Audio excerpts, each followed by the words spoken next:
ഇത് കോഴിക്കോട് കൊയിലാണ്ടി റോഡിൽ നടന്നിട്ടുള്ള ഒരു ആക്സിഡന്റ് ആണ്. നമുക്ക് 100% ഉറപ്പിക്കാൻ പറ്റും ഈ അപകടം ഉണ്ടായിരിക്കുന്നത് റോഡിന്റെ മോശം അവസ്ഥ കാരണമാണ് എന്നുള്ളത്.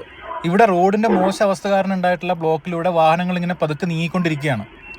ഇപ്പോൾ കേരളത്തിൽ യാത്ര ചെയ്യണമെന്നുണ്ടെങ്കിൽ വളരെ ബുദ്ധിമുട്ടാണെന്ന് എല്ലാവർക്കും അറിയാം. ആദ്യം 5 മണിക്കൂർ കൊണ്ടൊക്കെ എത്തിയിരുന്നത് ഇപ്പം 6-7 മണിക്കൂറുകളാണ് എടുക്കുന്നത് ഈ ബ്ലോക്ക് കാരണം. പ്രധാന കാരണം റോഡിന്റെ മോശം അവസ്ഥയാണ്. ഇവിടെ ഈ ലോറി വന്നിട്ട് റോഡിന്റെ ഒരു കുഴിയിൽ ചാടുകയാണ്, ഫ്രണ്ട് ടയർ. എന്നിട്ട് അതിൽ കുടുങ്ങി പോവുകയാണ്. നിങ്ങൾ ആലോചിക്കുക, ലോറി തന്നെ കുടുങ്ങി പോകുന്ന ഒരു വലിയ കുഴിയാണത്. അവിടെ ബൈക്കോ അല്ലെങ്കിൽ കാറൊക്കെ വീണ് കഴിഞ്ഞാലുള്ള നാശനഷ്ടങ്ങൾ എന്തായിരിക്കും എന്നുള്ളത്.